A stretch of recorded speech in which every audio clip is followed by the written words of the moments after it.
পৰা সৰ্বশিক্ষা অভিযানত কাম কৰি থকা শিক্ষকসকলৰ চাকৰি নিয়মীয়াকৰণৰ এটা ব্যৱস্থা চলি আছিল।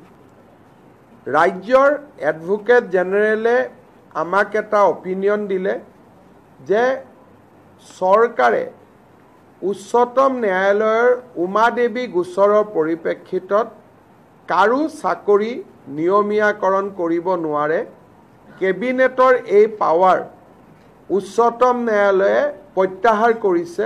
তাৰ পৰিপ্ৰেক্ষিতত আমি কাৰো চাকৰি নিয়মীয়াকৰণ কৰিব নোৱাৰোঁ। কিন্তু সৰ্বশিক্ষা অভিযানত কাম কৰি থকা শিক্ষকসকলক যাতে আমি সকাহ দিব পাৰোঁ, তাৰ বাবে আজি কেবিনেটে ৩৫,০০০ নতুন শিক্ষকৰ পদ চৰকাৰত সৃষ্টি কৰি SSৰ শিক্ষকসকলৰ বাবে এটা স্পেচিয়েল ৰিক্ৰুটমেণ্ট ড্ৰাইভ কৰিব খুজিছে। অৰ্থাৎ এই বিশেষ ৩৫,০০০ পোষ্টত অকল SSত কাম কৰি থকা শিক্ষকসকলেহে আবেদন কৰিব পাৰিব আৰু বাকী নিয়মীয়া যিবিলাক পোষ্ট তাত ফ্ৰেছ কেণ্ডিডেটবিলাকে আবেদন কৰিব পাৰিব। এই ৩৫,০০০ শিক্ষকে SSৰ পৰা আহি চৰকাৰত সোমোৱাৰ লগে লগে সৰ্বশিক্ষা অভিযানত ৩৫,০০০ পোষ্ট বিলুপ্তি হ'ব।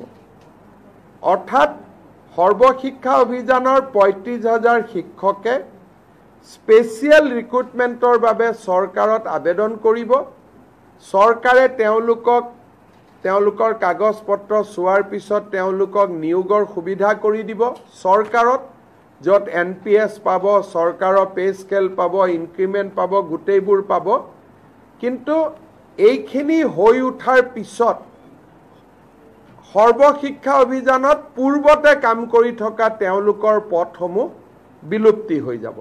অৰ্থাৎ আমি ৰেগুলাৰাইজেশ্যন কৰিব নোৱাৰাৰ বাবে আমি স্পেচিয়েল ৰিক্ৰুটমেণ্ট ড্ৰাইভ সৰ্বশিক্ষা অভিযানৰ শিক্ষকসকলৰ বাবে কৰিব খুজিছোঁ। আৰু ইয়াৰ ফলত মই ভাবোঁ যে অহা ৪-৫ মাহৰ ভিতৰতে সৰ্বশিক্ষা অভিযানৰ প্ৰতিগৰাকী শিক্ষকেই চৰকাৰত নিযুক্তি পোৱাৰ সম্ভাৱনাৰ মুকলি হ'ব।